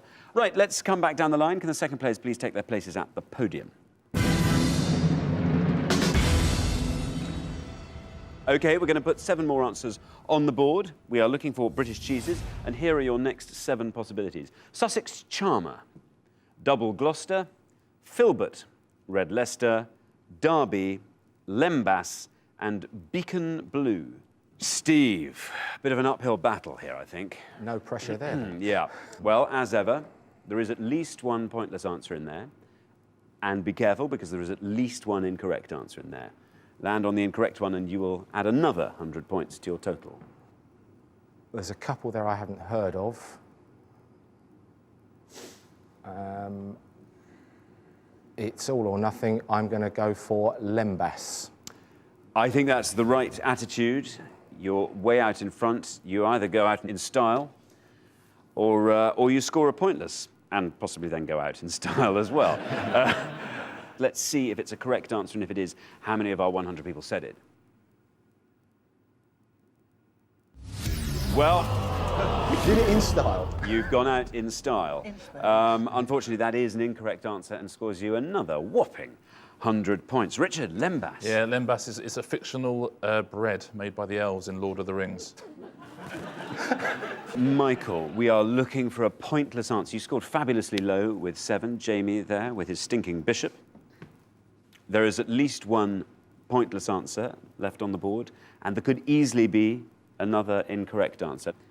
Well, I'm quite relieved because I can't sort of knock us out now. Which you can't. Was quite a big fear. I'm going to go for the one I haven't heard of, and go for Filbert. Filbert. I'm trying to picture, is it a sort of crumbly, chalky white cheese, or I'm starving now. Just talking about that. Or is it? I don't know. If you're starving, I've got a bit of Dunlop. If you fancy that. Do you know what? I'm not that hungry. Filbert, you're going to say? I fancy Filbert. I'm not going to stake any sort of stupid eating the surround of my monitor on it again. No, one only makes a mistake like that once in one's life. Let's see how many of our 100 people said Filbert, and if indeed it is a correct answer. Oh, no! Bad luck, but that's a good mistake to make. That is an incorrect answer, so that scores you the maximum of 100 points. But hey, you're through to the next round. It's fine. A good punt to take. Filbert, Richard. Yeah, Filbert. It's just a type of hazelnut, a Filbert. All right, thank you, Richard. And finally, Dave, you're safe. Even if you get it wrong, score an incorrect answer or whatever, you'll be through to the next round. 2 of the answers we now know are wrong. So, I mean, frankly... 2 of those I recognise as cheese. It's Red Leicester and Double Gloucester. You've got to go for a pointless here. Yeah, I'm going for a pointless. I'm going for a pointless. It's either Derby or Beacon Blue I'm going for, but I'll go for Beacon Blue. I think that's exactly the right one to go for. Beacon Blue. What was that hit? A ship called Dignity. Yeah, it certainly was. Oh, sorry, ship called Bignity. Let's see how many people said that. It's correct. That can only mean one thing, I reckon. And it does! Look at that. You've beaten even Amanda's low score. A tough one to beat. That scores you nothing. Your total is 1 at the end of that round. That's a pointless answer, so it adds another £250 to today's jackpot, taking it up to £7,000. Very good. Wonderful. Richard, Beacon Blue. Yeah, Beacon Blue. It's a soft blue goat's cheese. Beacon Blue. Let's take a look at the others. As I think we've already spotted, Double Gloucester, of course, is a British cheese. Would have scored you 26. Red Leicester also would have scored you 56. Of the other 2, Derby, which is a buttery cow's milk cheese, was not pointless, would have scored you 5. And I think I would have gone for Sussex Charmer. Would have scored £250 because that's a pointless answer. It's a hard cheese made in Sussex. Thanks very much, Richard. So at the end of round 2, the losing pair with the highest score, I'm afraid, is Betty and Steve. So it's hard cheese to you. Well, you went out for all the right reasons. You tried hard to find the most obscure answers, and you just happened to get the wrong ones. It happens, I'm afraid. Sadly, Betty and Steve, you just didn't have that pointless food knowledge you needed to get through to our head-to-head round. But you've been great contestants. Thanks very much. Thank you. Thank you. We gave 100 people 100 seconds to name as many UK cities containing the letters S, E and T as they could. S, E and T. Richard. We're looking for the name of any UK city that includes all three of those letters in whatever order. It's got to include an S, an E and a T. There are 13 UK cities containing those three letters. See, while the round's going on, if you can get as many of those as possible at home. So any of those cities, please. Very best of luck. OK, thanks very much indeed. Graham, always tough being the first person to answer in one of these sorts of rounds, but... I can think of a few. I'm going to go for a city I have been to, because I think it's a city, and go for Chesterfield. Chesterfield. Let's see if that's right, and if it is, let's see how many of our 100 people said it. Oh, I'm sorry, Graham. I'm afraid that's an incorrect answer. Scores you the maximum of 100 points. It's got all the letters, but Chesterfield's a very nice town in Derbyshire, I'm afraid, not a city. Thanks very much. Now, Sam. Yes. I am going to stick true to my hometown. I hope it's a home city. Home city, of course, not a hometown. And hopefully it scores a little bit lower because the letters are a little bit rearranged, and say Leicester. Leicester, says Sam. Let's see if Leicester's right, and if it is, let's see how many of our 100 people said it. It is absolutely right. 29. Yes, one of the oldest cities in the UK, Leicester. It's also got the largest naturally ventilated building in Europe. And do you know where that is? No idea. It's at De Montfort University. Oh, wow. Is that yours? Is that where you go? Ventilated? Yeah, naturally ventilated, yeah. Well, so it's got windows? Yep. No, it's got openable windows. Oh, imagine that. Oh, no, it's not bad, Openable windows and a couple of doors, maybe. Doors that you can wedge open. And maybe some sort of, I don't know, vents and things you can probably open. Oh, it's got no roof either. Oh, that is brilliant. Yeah. That is Or naturally... walls. When I think about it, is it a building? Do you think they just go through the Guinness Book of World Records, just thinking, we could do this? What could we do? Give us a great fact about Leicester. Leicester is one of the most multicultural cities in the UK. I'm going to go with that. OK. OK, good. That's rather lovely. Well done. Well done. Brilliant. Well done, Leicester. OK, now, Louise. I can think of quite a few places, but I'm not entirely confident whether the cities or not. So I'm going to play it very, very safe and say my home city of Manchester. Manchester, says Louise. Let's see if that's right. And if it is, let's see how many of our 100 people said Manchester. Well, it beats our high score of 100. 73.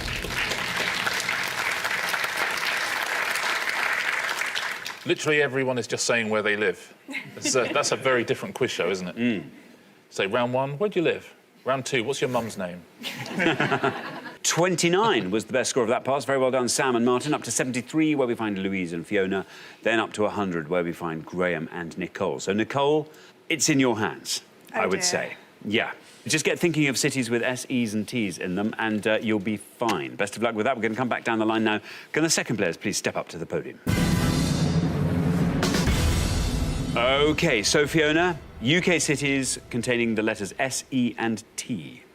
Not very good at geography at all, but I'm just going to play it safe and just go for Chester.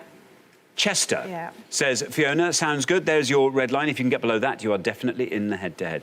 Let's see how many of our 100 people said Chester. Is right. 47 for Chester. 120 is your total. Yes, a good answer. Leaves you slightly in jeopardy, though. Chester Racecourse is Britain's most continuously used sporting venue. Been used since 1539, continuously. Since 1539? Brilliant. Racing, or have they done all sorts of events there? Well, they've done all sorts of events like Madness Play and stuff like that these days. Oh, I see, yeah. And Peter Andre will come and play. But by and large, it's known for Well, that's an racing. event. It is. Yeah. Peter Andre has played there every year since 1539. Thanks, Richard. Now, Martin, you're on 29. The high scorers are now Fiona and Louise on 120, so 90 or less is what you have to score. To be safe to get through, To get below the 90 mark, I'm going to go for Newcastle.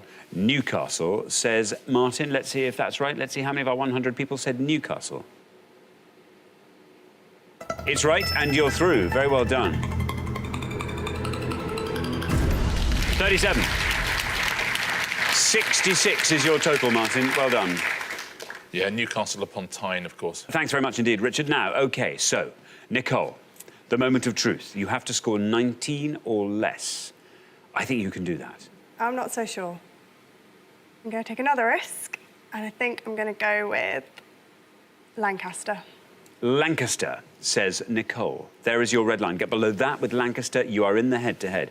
Let's see how many of our 100 people said Lancaster. It's right.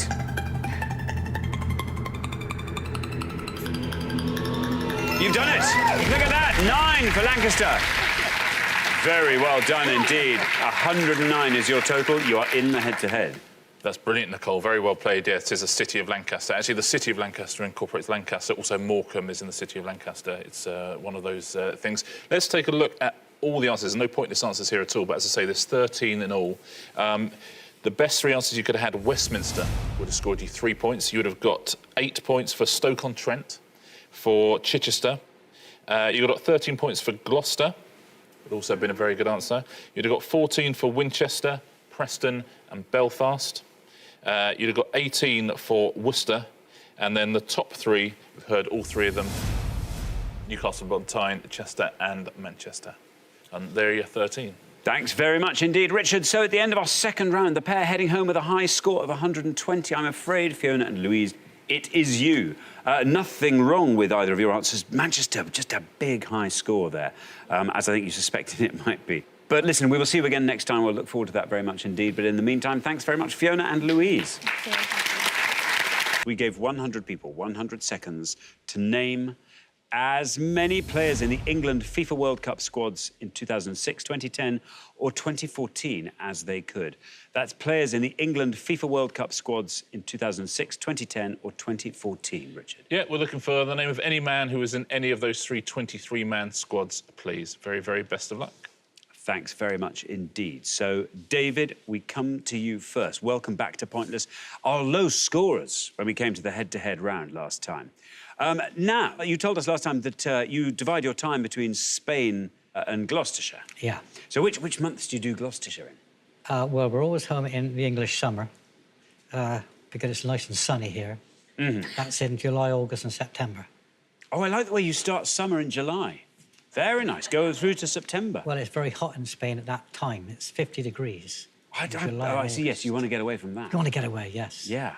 And So is that it for your English? That's a little English window there, and that's it? Oh, no, then we come back in another 3 months as well. For Christmas? Christmas? Hey, well, because the telly's so much better. Yes, now, David, football. I take it you followed the World Cup. Well, I do, yeah. But it caught me on a hop here, I think, with... well, we've given you 3 World Cups to play with there. Steve Neville? Steve Neville, says David. Let's see if that's right. Let's see how many of our 100 people said Steve Neville. Oh, I'm afraid not Steve Neville. It's Evil Neville, as you are. Oh, yeah. And I'm afraid that scores 100 points. Sorry, David. Yeah, perfect name for a footballer, Steve Neville, but yeah, not in these squads, I'm afraid. I'll give all the correct answers at the end of the round. Thanks very much indeed. Now, Taiwo, welcome back. Hi. Great to have you here. Now, remind us what you do, Taiwo, in London. So I'm a mechanical engineer, focusing in data centres, so commissioning and maintaining data centres. I see. And your hobbies outside that? Are mostly sport, so football, American football, tennis. Do you play American football? Used to, stopped at the start of this year. You've given it up. Why? Just a bit too physical? Yeah, it's getting a bit older in age, as it were, so yeah, a bit too much. OK, now, Taiwo, what would you like to go for? I think I would like to go for Theo Walcott. Theo Walcott, says Taiwo. Let's see how many of our 100 people said Theo Walcott. It's right.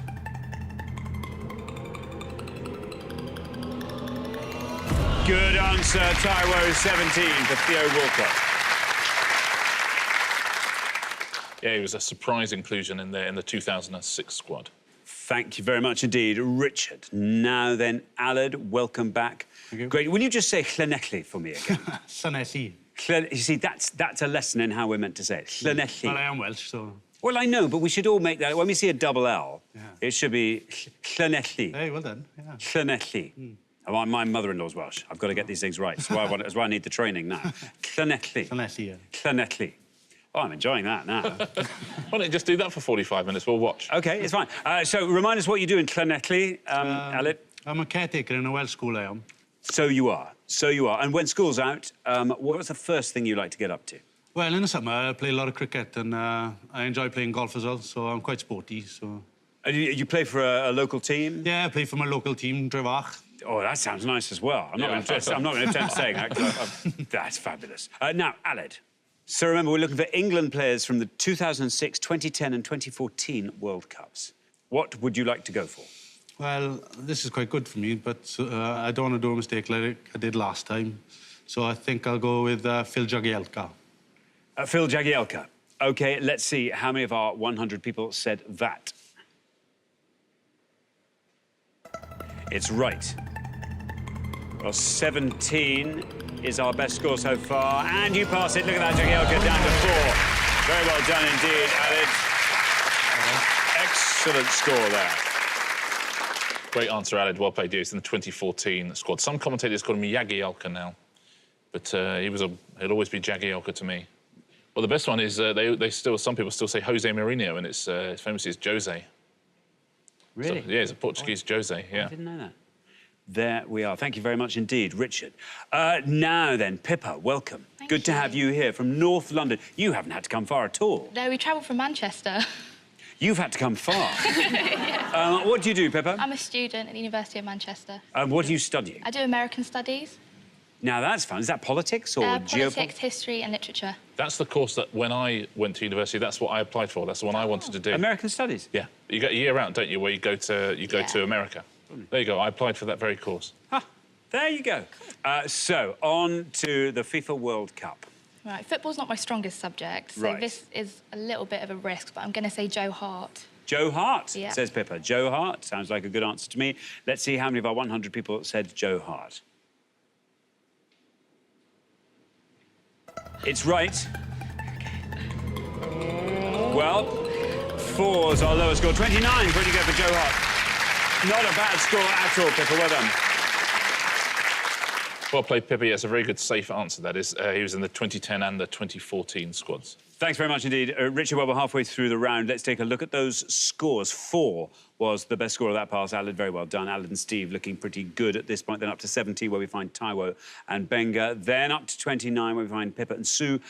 And then up to 100, David and Janet. I'm so sorry. Our low scorers in the head-to-head last show. Janet, it could all change in the next pass, but it will definitely need a low score from you if you're to survive at the end of this round. Best of luck. We're going to come back down the line now. Can the second players please step up to the podium? So, Sue, welcome. Great to have you here. And what do you do? Well, I've just graduated and I started my first job 2 days ago. So where did you graduate from? Manchester. Oh, is you in Manchester as well? Yeah. Now, do you know each other from before Manchester, or do you know each other from Manchester?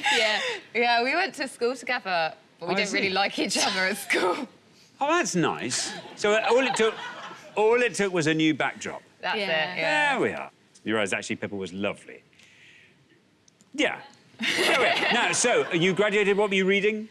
Classical studies. I see. And what's the job you've just started? We are a not-for-profit social enterprise in Manchester, delivering tuition to schools that couldn't afford it otherwise. Well, that sounds like a brilliant thing to be doing. Yeah, well done you. Yes, very good. Applause all round. Now, Sue, there you are. You're on 29. The high scorers are still Janet and David on 100, so 70 or less gets you through. Right, I'm going to go really safe and go David Beckham. David Beckham, says Sue. David Beckham. OK, here is your red line. Get below that with David Beckham, and you are through to the next round. A little bit of a murmuring going on in the audience there. David Beckham, people not entirely sure about that. Do they like David Beckham? I mean, they like David Beckham. Do they like it as an answer? Let's see how many people said it. Is it right? It is right. There we are. Well done, Sue. Through you go. 45 for David Beckham. 74 is your total. I think some of the audience may be thinking it was after his time, but he just snuck in there in the 2006 World Cup. It was slightly touch and go, wasn't it? It was touch and go for England, certainly. But then when is it not? Well, indeed, yes, there we go. Now, Steve, welcome back. Remind us what you do, Steve. I'm an IT technical analyst. That's right. And I think football's quite an interest of yours, isn't it? No. Oh, really? Not at all? This is what I've got added for. Oh, I see. Oh, that's good. So you have different areas of expertise. Yeah. So what's your area of expertise then, Steve? I'm into snooker, so I'm pretty good with snooker. We can't really call that a sport, Okay. really, but... It's a sport? What are you talking about? Of course it is. Anything that raises a sweat. Yeah. So remember, we're looking for England players from the 2006, 2010 and 2014 World Cups. What would you like to go for? You're on 4. I mean, if you can score 95 or less, you're home and dry. Yeah, I'm just going to go with the safe one, just because Alice scored so low, so I'll say John Terry. John Terry. OK, there we are. John Terry, says Steve. Let's see how many of our 100 people said John Terry. There's your red line. Well done.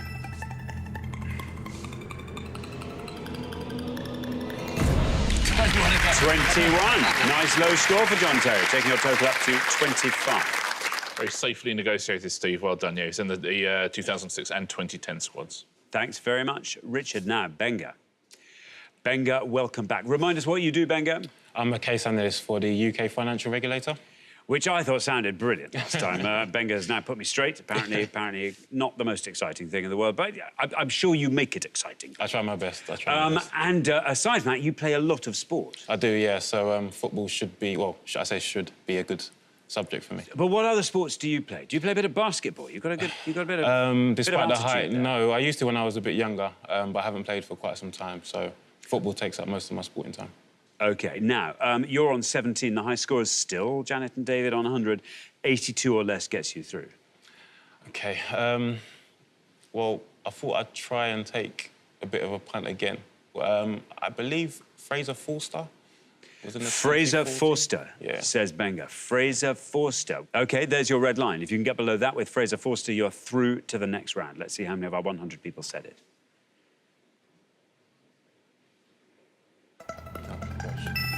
It's right, and you are through. Well, our lowest score is 4 for Jagielka. And that's a 1. Look at that. Very well done indeed, Benga, taking your total up to 18. Very much the lowest total of the round. Great stuff, Benga. Well played, Jeff. Fraser Forster, the Southampton keeper. We like a risk taker, don't we? We do like a risk taker. Thank you very much, Richard. Now, Janet, I'm so sorry to say that even if you score a pointless answer, you'll still be leaving us at the end of this round. Now, Janet, how good is your Spanish? Not very good. So, when you're out in Spain, do you have lots of English friends? Or yes. There's a big... the big community expats community. It was Costa Blanca, you said, wasn't it? Yes. That's sort of near Barcelona. Is that sort of roughly that sort of area? No. Benidorm. Benidorm. We don't do Benidorm. You don't do Benidorm? No. How far away is Benidorm from you? About an hour's drive. So where would you go? Where are the places you'd recommend? Local. The Marmanor, Torrevieja. I see. OK, very good. Now, Janet, you're our high scorers. Let's go out in a blaze of glory, by which I mean not another 100. I mean a nice low-scoring answer there. I've got a couple, so I'm hoping they were playing then. I'm going for Peter Crouch. Peter Crouch. Peter Crouch, says Janet. No red line for you, you're the high scorers. Let's see how many of our 100 said Peter Crouch. It's right. It's not bad. It's really not bad at all. 10. That is actually the third lowest score of the entire round, Janet, and 110 is your total. Yeah, well played. 2006.